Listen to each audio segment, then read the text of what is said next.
Pamanhin po sa mga pagkukulang. Sa pangalan pa ng Jesus. Amen. Pwede po kayong umupo.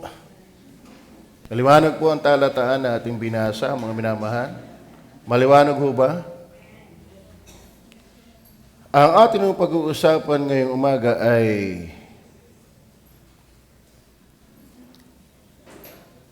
nasaan gayon? Ito po, God is able to curse no more. Sa Tagalog, kaya ng Diyos na alisin tayo sa kanyang sumpa. Bakit dapat tayong alisin sa sumpa? Bakit? Ang liwanag po natin binasa, balikan po natin. Doon sa Deuteronomy, ating balikan uli ang Deuteronomy. Tingnan niyo ha, kaya ng Diyos na alisin tayo sa sumpa. Bakit tayo aalisin? Naandun ba tayo? Kaya ng Diyos alisin tayo sa kanyang sumpa. So, ibig sabihin, kaya sinasabi natin yung pamagat na yon, kaya niya, kasi naroon tayo. Whether you like it or not, believe it or not, tayo ay nasa ilalim ng sumpa ng Diyos. Bakit? Ito yung dahilan. Sumpain. Sino yung susumpain? Yung hindi umayon. Saan hindi umayon? Sa mga salita ng kautusang ito upang gawin. Ibig sabihin, yung mga tao palang lumabag, sumuway, lumaban, sumalungat sa kautusan ng Diyos, ay sumpain. And mind you, lahat po tayo ay lumabag. Lahat po tayo ay sumalungat. At hindi lang ho tayo lumabag, nabubuhay tayo sa paglabag. Hindi ito parang paminsan-minsan, kundi layi ng ating buhay ang mabuhay sa pagdi-ayon sa Diyos. Ibig sabihin, ang ating pag-uusapan, kaya ka ng Diyos alisin sa sumpa ng kasalanan. Bakit tayo alisin ng Diyos? Kasi andun tayo. Maniwala kayo. Sino dito yung walang kasalanan?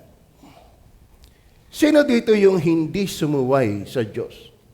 10 ang utos ng Diyos. Una, huwag kang magkakaroon ng Diyos liban sa akin. Anong ibig sabihin ng Diyos? Nagpakilala ang Diyos sa Ehipto. Alalahanin mo kung paano ikaw ay alipin sa Ehipto at inilabas kita. Ibig sabihin, ipinapakilala ng Diyos na wala kang ibang sasambahin kundi yung nagligtas sa iyo, lumikha sa iyo, bumubuhay sa iyo. Yun lang ang tamang Diyos. Ibig sabihin, wala kang pagpapahalaghang iba kundi yung bumubuhay at nagligtas sa iyo. Pero sa totoo na, labagis na tayo dyan. Mas mahal natin ang pera kaysa sa Diyos. Tama? Mas mahal natin ang mga bagay ng lupa kaysa gumawa ng mga bagay na nasa lupa. Ano pa? Huwag kang gagawa ng anumang larawang inanyuan. Nito'y paglilingkuran. Huwag mong babanggitin ang pangalan ng Diyos ng walang kabuluhan. Tayo pati sa wedding, ginagamit natin ang kanyang pangalan. Pasumpa-sumpa ka pa, di ka naman gagawa. Tayo ay lumabag. Dahil tayo ay lumalabag, sumpain. Yaong hindi umayon. Mind you, lahat tayo ay nasa ilalim ng sumpa ng kasalanan. Bakit? Tayong lahat ay hindi umayon. Magaling pa mayor, naaayunan natin. Magaling pa si Bongbong Marcos, naaayunan natin. Magaling pa ang ating sarili, hindi natin kinukontra. Pero tayo laging kontrabida sa Diyos. Sabing simba, ayaw mo. Sabing basa ng Bible, ayaw mo. Sabing wag uminom ng alak, gusto mo pa rin. Tayo ay labagista.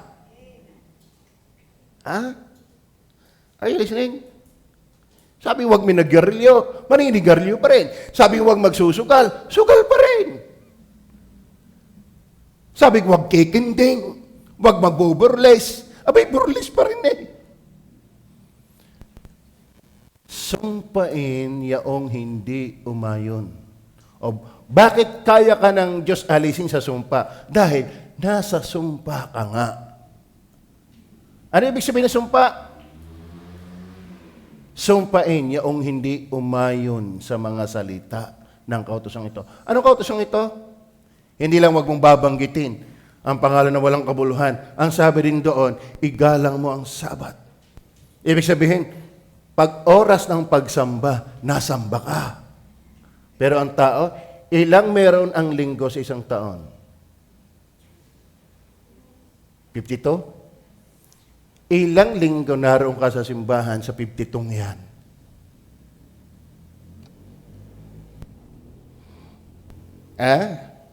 But God is able to curse no more. Ibig sabihin, kaya ka ng Diyos alisin sa sumpa. Dapat matanggap mo lang, nasa ilalim ka talaga ng sumpa. Bakit? Sumpain yung hindi umayon. Alam niyo ba yung hindi umaayon? Ay di salungat. Sa totoo na, salungat talaga tayo. Kontrabida talaga tayo sa Diyos. Sa totoo na. Tama ba? Ngayon, ano ba yung sumpa, Pastor? Ano ba yung sumpa? Pag pinag-aralan niyo pa ang sumpa, ang ibig sabihin, ito'y sumpa ng Diyos. Ito. Ang matuwid na hatol sa kaparusahan. Ito. Pag sinabi sumpa, ang matuwid na hatol at kaparusahan ng Diyos laban sa kasalanan. Pag sinabi palang sumpa, ito'y pagpapataw ng nalarapat lang na parusa dahil sa kasalanan.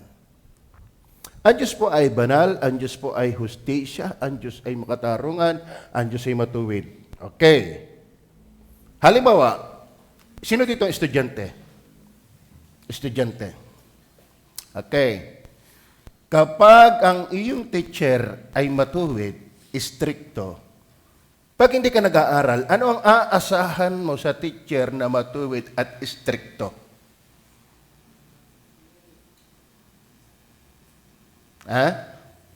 As in, yung teacher na talagang walang kinikilingan, walang kinakatigan, walang kinakampihan, serbisyong totoo lamang. Tama ba? Pag ang teacher may matuwid, bawal ang palusot, bawal ang under the table, ano ang aasahan ng estudyanteng bulakbol? Hindi ka pasa. Anong aasahan mo sa Diyos na pinaiiral kung ano yung dapat? Ay makasalanan ka. Hindi pagpapala, parusa.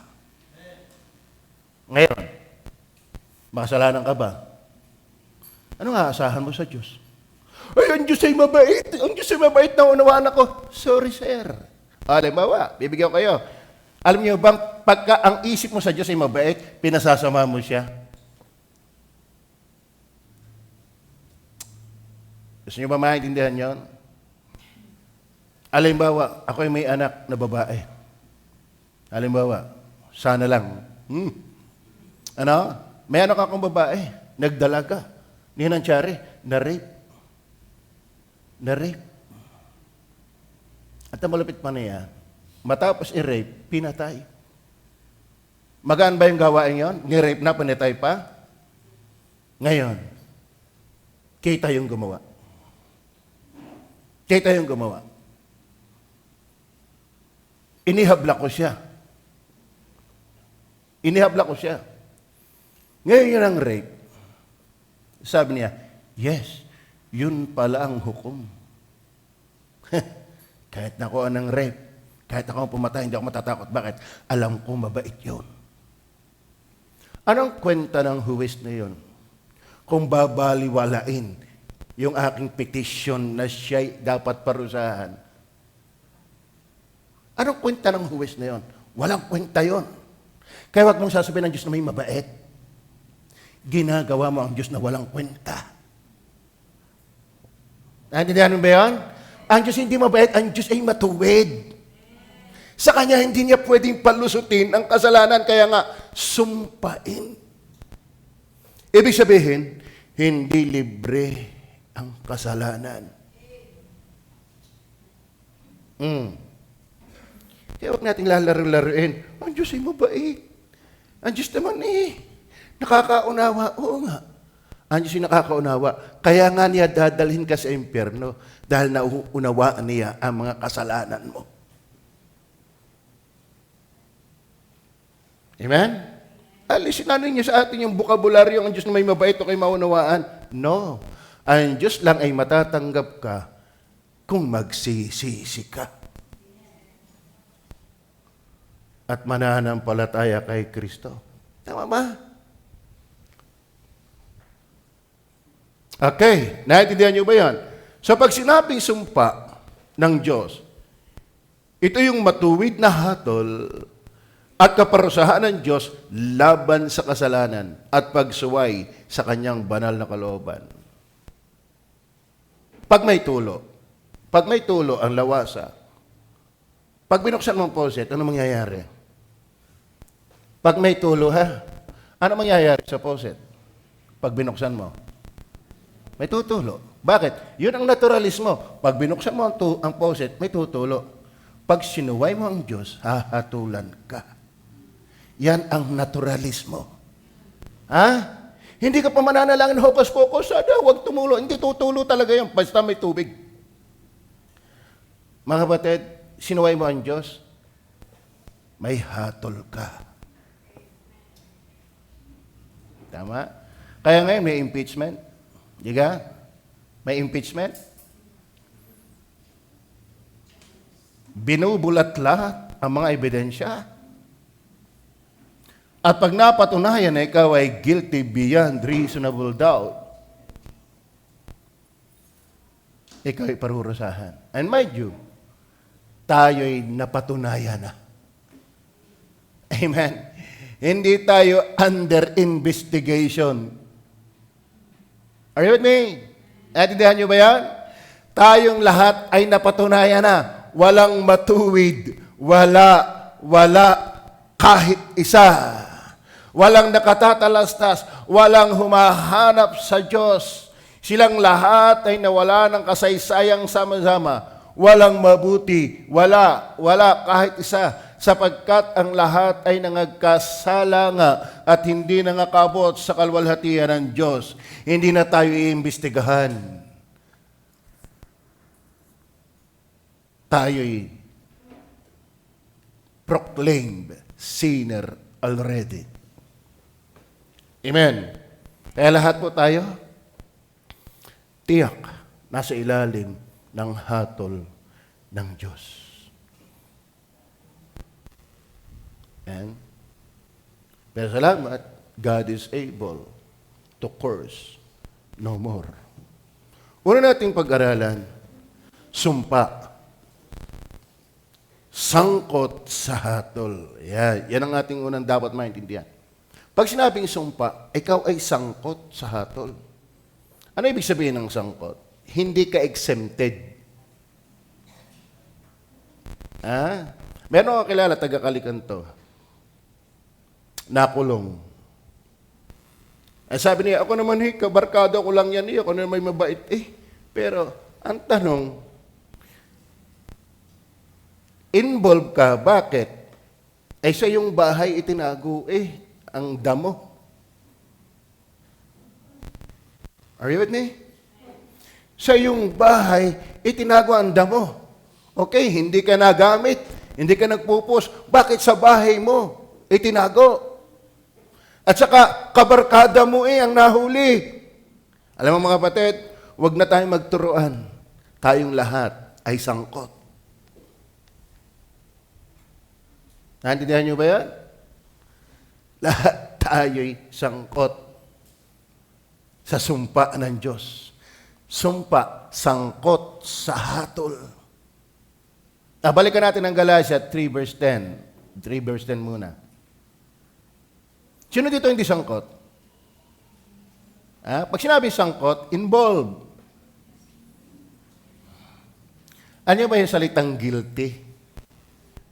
Hindi galit yun. Ano yung iba mali ang pakahulugan sa guilty. Hindi galit yun. Ba't ka guilty? Ang ibig sabihin ng guilty, damay. Makasalanan ka talaga. Meron kasabihan ng matatanda, hampas sa kabayo'y latay sa kalabaw. Alam niyo ba yon? Hampas sa kabayo, latay sa kalabaw. Ang hinampas ay kabayo, bakit ang tumuga ay kalabaw? Ang hinampas ay kabayo, bakit ang nasaktan ay kalabaw? Yun po ang ibig sabihin ng guilty. Halimbawa, sinabi ko, Den, ikaw yung makasalanan, ba't kayo napiyak? Paano? Yung ginawa niya, ginawa mo rin. Naintindihan mo ba yan? Ay, sabi ko sa inyo, kaya tayo ay nasa hatol, sumpa, kasi tayo ay sangkot sa hatol. Sapagkat ang lahat ng mga gawang ayon sa kautusan ay nasa ilalim ng sumpa dahil sumpain ang hindi umaayon. Ngayon, tayong lahat hindi umayon, nasa ilalim tayo ng sumpa. Ano yung sumpa? Matuwid na parusa ng Diyos sa ating pagsuway. Don't expect heaven. Kaya huwag kayong maniwala na yung lapida, kapag namatay, RIP, magdadala sa iyo sa langit. Walang kinalaman ang lapida mo sa kabilang buhay. Ha? Kala mo lahat na namamatay, RIP? Ha?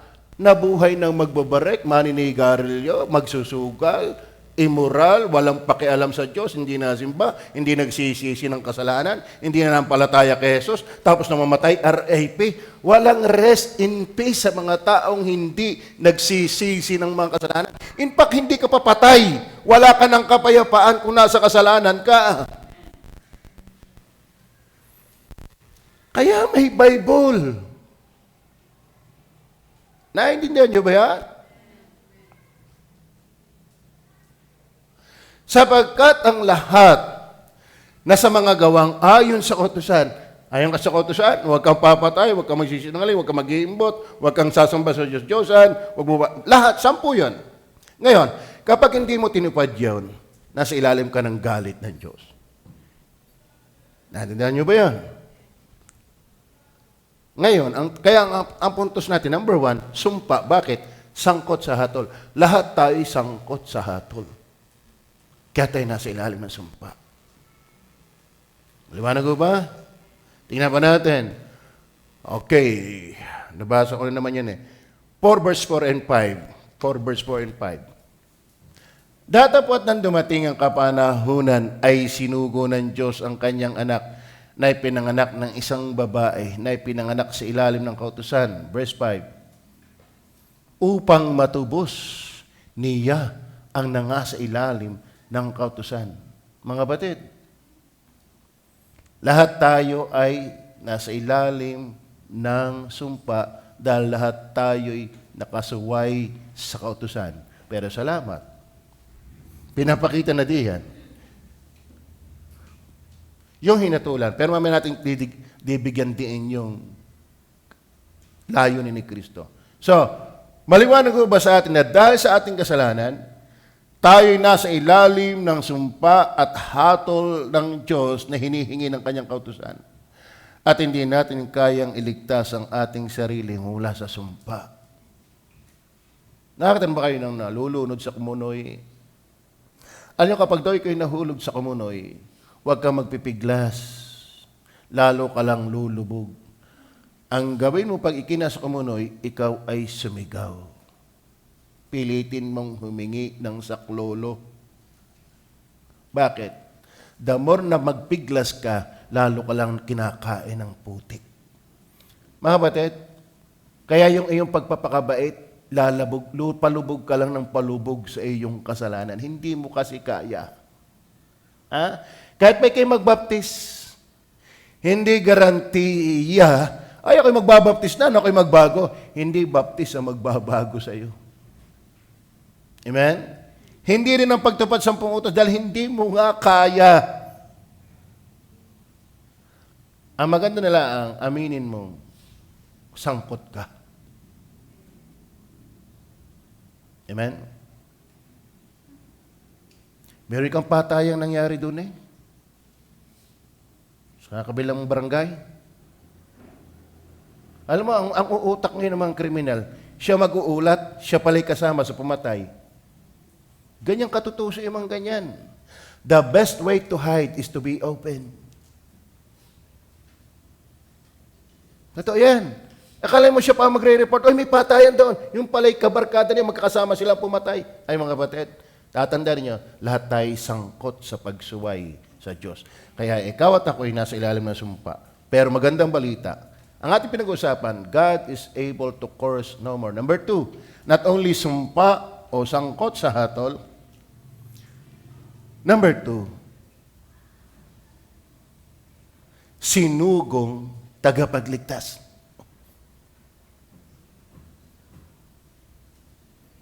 Si Kristo. Amen? Lahat po tayo makasalanan. At bilang makasalanan, karapat-dapat lang tayong parusahan. Hinihingi ng matuwid na batas ng Diyos. Naintindihan ba natin ito? Ano ba ang malaking problema ng tao? Hindi yung walang pera. Ano ba ang malaking pera ng tao? Hindi yung wala pang matirahan. Ito ang malaking problema mo at problema ko. Ang Diyos ay banal. At tayo'y makasalanan.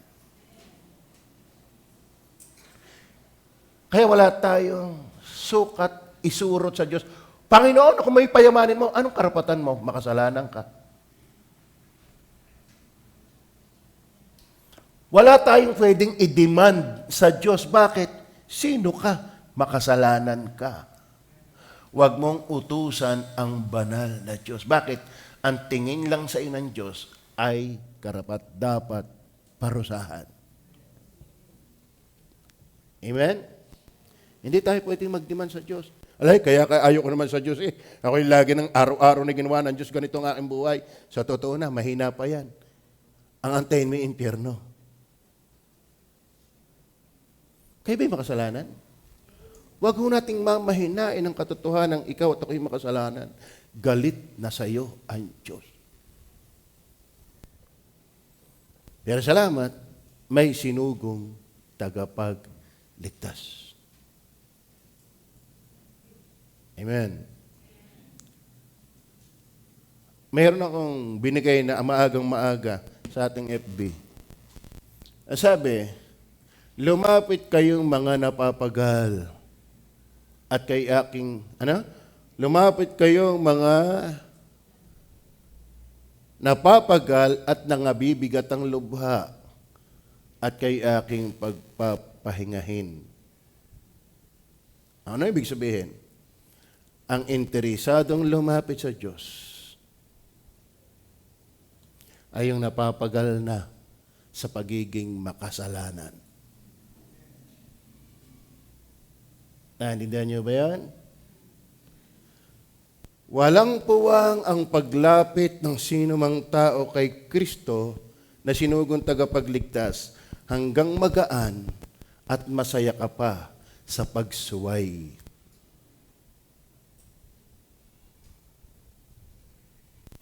Kumusta? Ikaw, aminado ka bang makasalanan ka? Pero ang tanong, pagod ka na ba sa kasalanan? Ay, maraming tao, kaya hindi seryoso na makilala si Kristo, hindi seryoso na magsisi, hindi seryosong talikuran ng kasalanan, hindi seryosong sampalatayanan si Kristo. Bakit ka lalapit kay Kristo? Gayong ang inaanyayahan ay yun lamang mga nangapapagal. At yan, nabibigatang lubha. Kaya halata mo ang tao walang sinsirong pagsisisi. Paglapit kay Kristo, nag-i-enjoy pa sa kasalanan.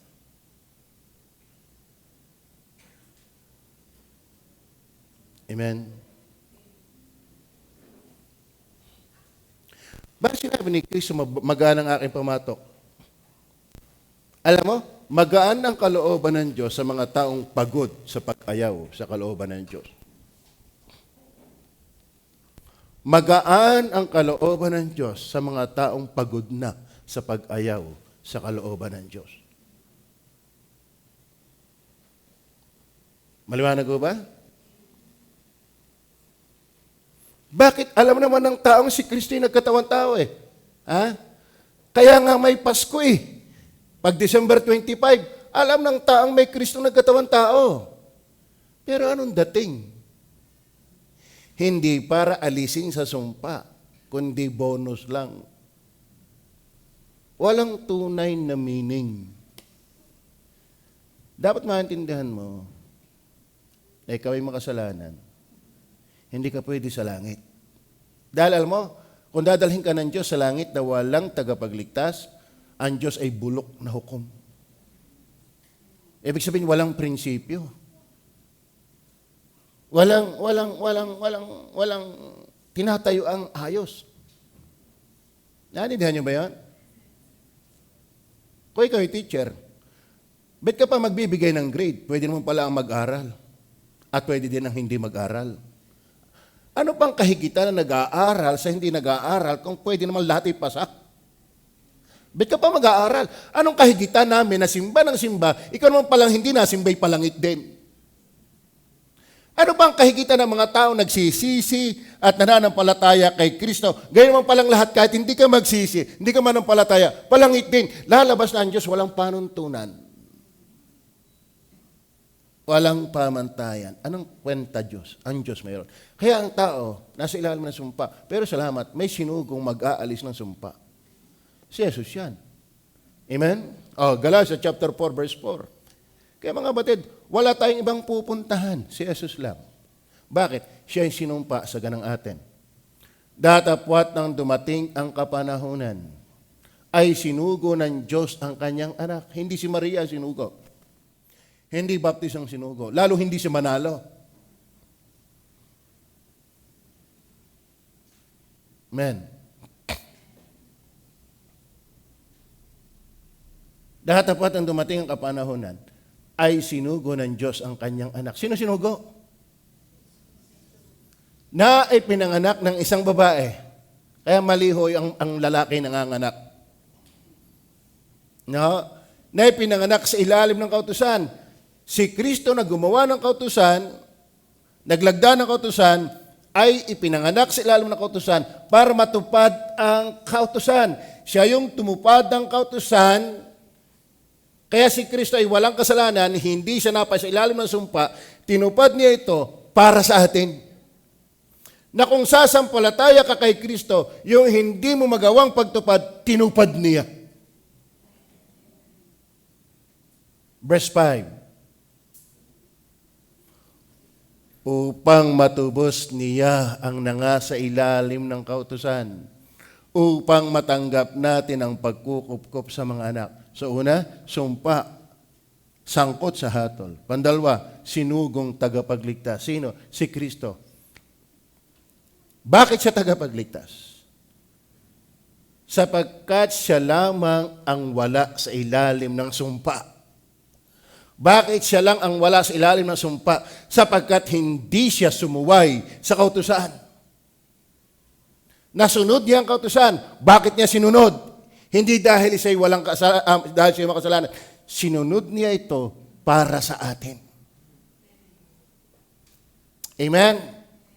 Para kung ikaw at ako ay magsisisi ng ating mga kasalanan at sasampalataya sa sinugo ng Ama, yung kanyang katwiran, magiging iyong katwiran. Yung kanyang kabanalan, magiging iyong kabanalan. Kaya ikaw ay aalisin mismo ng Diyos sa kanyang sumpa. Kaya niya yan. Bakit? Isinugo niya ang kanyang anak. Klaro ho ba? John 3:16, alam natin yan. Sapagkat gayon na lamang ang pagsinta ng Diyos. Gusto ka niyang maalis sa kanyang galit. Gusto ka niyang maalis sa kanyang parusa. Kaya ay sinugo ang kanyang bugtong na anak. Pag sinabing bugtong na anak, iisa yan. Kaya mali ang tagapagligtas na ang daming-dami. Isa-isa nga hindi ka magkaiki, doon pa sa madami. Sapagkat gayon na lamang ang pagsinta ng Diyos sa sanglibutan, na ibinigay niya ang kanyang bugtong na anak. Anong layunin? Upang ang sino mang sa kanya'y sumampalataya. Ayan o. Huwag mapahamak. Ano yung pahamak na yun? Yun na yung sumpa. Yun na yung parusa. Bakit ka paparusahan? Makasalanan. Bakit ka makasalanan? Hindi ka umayon sa kautusan. Maliwanag ho ba yun? Amen. Maganda pa rito, upang ang sinumang sa kanya'y sumampalataya ay huwag mapahamak, kundi magkaroon ng buhay na walang hanggan. May ipinalit. Sa halip na paimpyerno, sa halip na parusahan, ay bigyan ng buhay na walang hanggan. Sino ang isinugo? Ang anak. Anong kailangan gawin sa anak? Sumampalataya. Is God able to curse you no more? Kaya ba ng Diyos na alisin ka sa sumpa? Dapat mong tanggapin, tayo'y sangkot sa sumpa. Pero dapat mong maintindihan, may sinugo para alisin tayo sa sumpa. Amen? Paano tatalab yon? Please, mga kaibigan, mga minamahal, kasarga na tayo lahat ay palangit. Kasarga ng lahat na andito ay tiyak na palangit pag namatay. Di ka? Kasi magpakayaman-yaman mo na, magpakasaya-saya mo na yan. Mahaba lang ay 100 taon. Pahirapan nga tayo sa 100 taon dito sa lupa. Sino dito ang kayang mabuhay pa ng 100 taon sa lupa? Pero ang tanong, halimbawa, pagbigyan ka ng 100 taon, matitiyak mo ba yan na puro saya? Matitiyak mo ba yan na puro unlad? Baka nga mas marami hirap. Para 100 taon na ang pinakamahabang mabuhay, pero hindi puro saya. Eh ngayon, kung namatay ka, hindi mo tiyak na palangit, yun ang malamlam. Hirap ka na sa lupa, walang hanggang paghihirap pa sa impyerno. Bakit? Nasa ilalim ka ng sumpa. Are you with me? Oy? Pastor, parang hindi ko ramdam yan. Hindi kinakailangan maramdaman. Ang kailangan natin, katotohanan. Yung hindi maniwala, maniniwala ka rin naman. Sa totoo na, yung ayaw maniwala ngayon na may impyerno, maniniwala ka rin, kaso lang, pag naandoon na. Ang maganda yung ngayon pa lang, manampalataya ka na kay Jesus. Bakit? Ang sumasampalataya ay huwag mapahamak. Ibig sabihin, kung hindi ka talaga sasampalataya kay Jesus, talagang napahamak ka. Hindi ang kapahamakan lamang ay nabangga, binangungot, nakagat ng ahas. Ang matindi yung kapahamakan, ikidadalhin sa parusang walang hanggan. Sa impyerno. Nandun ang uod ay hindi namamatay. Ang apoy ay hindi namamatay. Lahat ng makasalanan nandun. Tingnan nyo ha. Rimarim na tayo. Sa sistema ng government meron tayo. Ha? Pero ang impyerno ho, lahat ng corrupt nandun. Lahat ng rapist nandoon. Lahat ng mamamatay tao nandoon. Lahat ng sinungaling nandoon. Lahat ng makasalanan nandoon. Ang impyerno bukod sa apoy, bukod sa uod, kaya masama ang impyerno. Nandoon ang lahat ng masama na hindi nagsisisi. At idadagdag ka doon isang araw. Bakit? Sangkot ka sa sumpa. Maliwanag ko ba? Amen?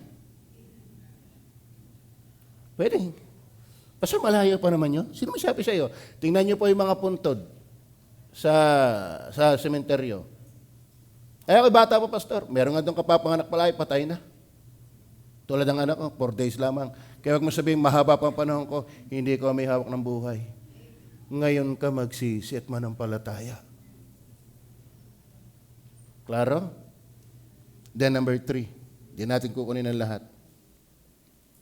Una, sumpa, sangkot sa hatol.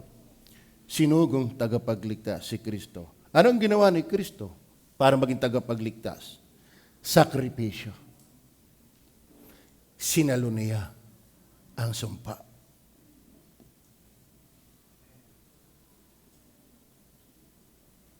Ano ba yung sinalo? Inako. Para yung nagmamahala mag-asawa. Ano? Yung mga drama. Di ka? Napanood ba kayo ng drama? Nung ako'y bata, ako'y mahilig yan eh. Kaya kayong matatanda na, huwag na kayo mahilig yan. Nung ako'y bata pa. Ano? Okay. Kita ko, babarilin yung kasintahang babae. Ang ginawa ng lalaking niyakap. Slow motion. So, ang tinamaan ng baril yung lalaki. So, ang namatay ay yung lalaki. Yung babae na iside. Ano nyo ba mga kapatid? Ganyan ang ginawa ni Kristo. Ikaw ang babarilin, pero si Kristo ang binaril. Tama? Ikaw ang dadalhin sa impyerno. Bakit? Ikaw ang makasalanan, pero si Kristo ang sumalo. Naintindihan niyo ba yun? Napakaliwanag naman eh. Siya ang umako. Bakit? Hindi mo kasi kaya eh. Tingnan po, Galatians chapter 3 verse 13. Ano sabi ng Bible? Sa sumpa ng kautusan ay tinubos tayo ni Kristo, na naging sumpa sa ganang atin. Tingnan mo ha, sa halip na tayo ang sumpain, si Kristo ang sinumpa. Bakit? Dinala niya ang iyo at aking kasalanan. Kumbaga, sa magkakapatid na nag-away, sa magkakapatid na mag-away, hindi naman yun na matigas ang ulo, pero siya ang napagbuntunan. Ano yung salitang napagbuntunan ng sisi? Napagbuntunan ng galit. Si Kristo ang napagbuntunan ng galit ng Diyos dahil ang galit niya sa iyo. Ang galit niya sa iyo, napabuntun kay Jesus. Bakit? Inako niya. Gusto niyo bang hindi ka nasumpain ng Diyos? Ibigay mo ang kasalanan mo kay Jesus. Dadalhin niya yan sa krus. In fact, dinala niya yan. Pero hindi lahat dinala. Doon lang sa nagsisisi at nananampalataya. Hindi automatic na si Kristo namatay, ligtas ang lahat. No. Bakit? Pag nagbigay ba ng ayuda si Bongbong, lahat nabigyan? Yung magsasabi magbibigay ng ayuda, nakapanood ka naman. Pero, ba't hindi nakarating sa akin? O, kita mo yan. Hindi lahat ng nagbibigay, may napakinggan mong ayuda, nakatanggap ka. Hindi niya pa si Kristo yung namatay sa krus na Kalbaryo, nakasama ka. Bakit? Ang kasama doon sa umaaming sangkot sa sumpa. Pero ikaw, babait-baitang ka pa. Ako kay kung saan namulat ay doon ako mamamatay. Ako kay walang naaargabya doon tao. Siya, wala kang ayuda. Are you with me? Huwag mo ipag-aaruhan ang bait mo. Kaya nga si Kristo namatay na. Hindi tinatanggap ka ng Diyos. Apektado ka ng kasalanan. Kayo, binigyan kayo ng kape. Star Lorna. Iinumin mo na sana, pero may 3 langaw. Yan totoo lang. Yung totoo lang. Iinumin mo ba yan? Hindi ka kayang tanggapin ng Diyos, hindi man 3 kasalanan meron ka. Hindi ka na matatanggap ng Diyos. Yung 3 langaw, nauudwa na tayo. Ay lalo pa kaya kung ipis, pilwagan pa doon sa ibabaw, paikot-ikot. Sino matap? Hindi ka kayang inumin ng Diyos. Bakit? Hindi gagaipis ang ginawa mong kasalanan. Bakit? Tayo'y ipinaglihi sa kasalanan. Ilang taon ka na ngayon? 60. Pagpalagay, sa isang oras, ilan ang nagagawa mong kasalanan? Bigyan natin ng pinakamababa, 10. Pero hindi sa 10. Isang oras, ilang oras mayroon sa isang araw? 24 times 10, 240. Isang araw, times 7. Sabog ang calculator. Times 7. Isang linggo, times 30.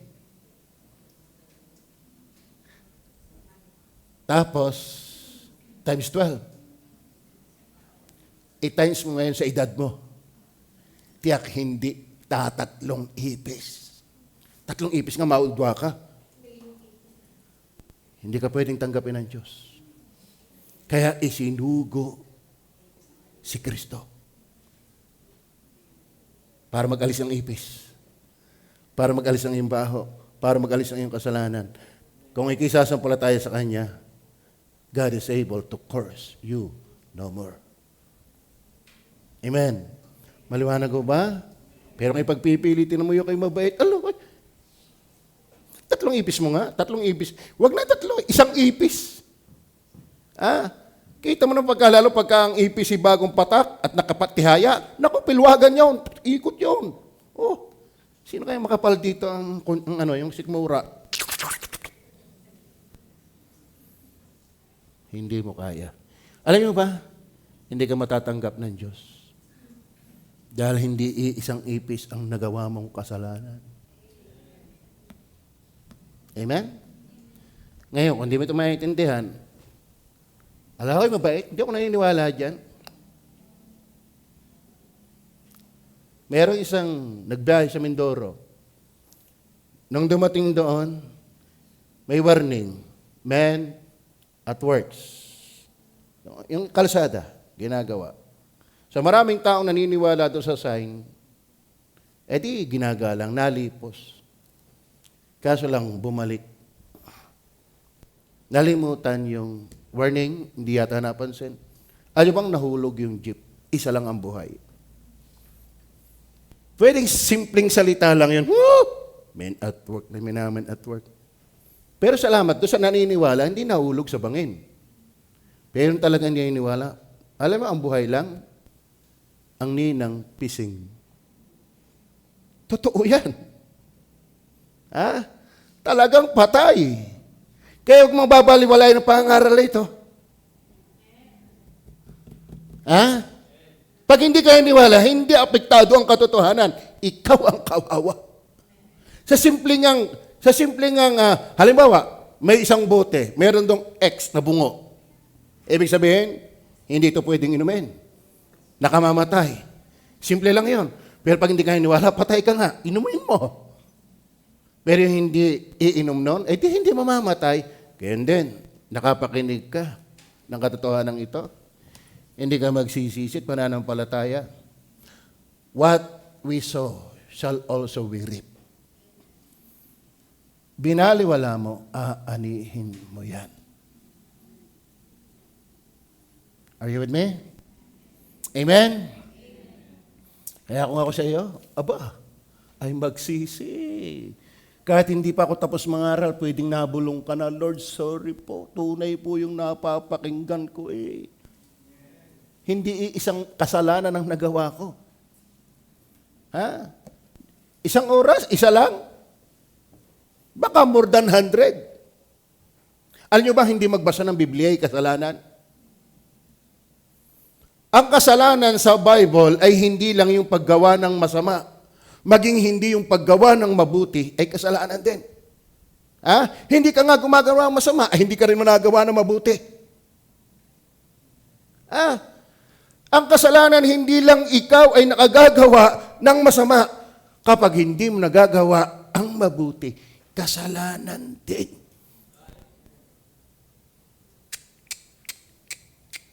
Sana tulungan kayo ng Holy Spirit. Hindi na kinakailangan ako mag-anyaya na kayo manalang. Ngayon pa lang, kung naiintindihan mo na ito, kahit nakatunganga ka pa sa atin mulat, Lord, ako yun eh. Sorry, Lord. Patawarin niyo po ako. Hindi ko na kinakailangan itaas ang iyong kamay. Ang iyong kamay, kung naiintindihan mo ito, matakot ka. Kamatayan nila nag-aantay sa iyo. Ikaw ay pupunta na sa impyerno. Alam niyo ba ang hatol? Mali yung paniniwalang kaya ka daw malalaman mo daw lamang paikip pa impyerno pag namatay ka na. No. Ang sabi ng Bible, ang hindi sumasampalataya ay hinatulan na. Kapag ikaw ngayon ay binabaliwala mo pangaral na ito, hinatulan ka na. Hindi ka palang hahatulan, hinatulan ka na. Maliwanag ko ba? Then last. Last ba ito? Hindi, meron pala. Kapag si Kristo na sinugo ay yung sinampalatayanan, verse 5. Tingnan po. Galatians chapter 4. verse 5. Number 4 nga tayo. Kaya nga, una, sumpa, sangkot lahat. Pandalwa, sinugong tagapagligtas si Kristo. Anong ginawa ni Kristo? Sakripisyo, sinalo niya ang sumpa. Pang-apat, sila ay isinama sa pamilya ng Diyos. Praise the Lord. Ano?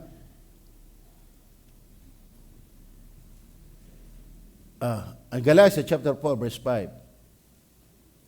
Upang matubos niya ang nangaisalalim ng kautusan, upang matanggap natin ang pagkukupkop sa mga anak. Yun po maganda. Kaya kung ikaw ay nagsisit na ng palataya, hindi ka na tinatrato ng Diyos sinumpa, kundi anak ng Diyos. Amen? Kaya mga kapatid, magsisi tayo. Magtiwala kay Jesus. Sino ang sinugo? Tagapagligtas, si Jesus. Anong ginawa niya? Inako. Ngayon, ano ang may dudulot niya kapag sinampalatayanan mo? Ang sabi ng talata, ginawa tayong anak ng Diyos. John 1:12. Tingnan niyo po, John 1:12. Datapwat ang lahat ng sa kanya'y nagsitanggap, ay pinagkalooban niya sila ng karapatang maging mga anak ng Diyos. Sa makatuwid bagay, ang mga nagsisampalataya sa kanyang pangalan. Yung palang pananampalataya, yung palang pagtanggap, yung pala yung pagsampalataya. Pag sumampalataya kay Jesus, hindi ka na itinatratong nasa ilalim ng sumpa. Anak ng Diyos. God is able to curse no more. Kaya ka niyang alisin sa kanyang sumpa. Dapat aminin mo ikisangkot. Amen? At may isinugo. Ano ginawa ni Kristo na sumugo? Inako. Then last, sila ay isinama sa pamilya ng Diyos. Diyan natin papansinin yung ibang mga talata. Ito, panghuli. Sigurado, sila'y tagapagmana ng Diyos. O, kita mo yan? Mula sa pagiging nasa ilalim ng sumpa, naging anak na ng Diyos at tagapagmana ng Diyos. Kaya, kaya ba ng Diyos? Kaya ba ng Diyos na alisin tayo sa sumpa? Pero sino sinugo niya para tayo maalis sa sumpa? Sino sinugo? Hindi si Manalo. Hindi si Eloy. Hindi ang Pope. Hindi relihiyon. Ang kanyang anak.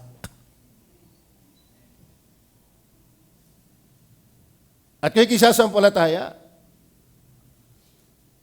isinama ka sa pamilya ng Diyos. At bilang sa pamilya ng Diyos, tagapagmana ng Diyos. Ano mga mamanahin mo? Buhay na walang hanggan. Langit na bayan. Lahat ng maraming pagpapala, atin. Pero kapag hindi mo siya pinakundanganan, mananatili ka sa puot sumpa ng Diyos. Galatia chapter 4, verse 7. Last verse na lang natin basahin. Ano po't hindi ka nalipin, kundi anak. At kung anak, ay tagapagmana ka nga sa pamamagitan ng Diyos. Kaya lahat ng ligtas dito, kaya anak na ng Diyos. At dahil kaya anak ng Diyos, siguradong tagapagmana. Anong unang mamanahin? Buhay na walang hanggan. Kaya John 3:16, upang ang sinumang sumampalataya ay huwag mapahamak, kundi magkaroon ng buhay na walang hanggan. Madalit sabi, dahil hindi ka na nasa ilalim ng sumpa ng Diyos, hindi ka na nihahatulan, ikaw ay ginawang anak ng Diyos, tagapagmana, pag namatay, palangit ang punta. Kaya ba, tiyak na niyong palangit?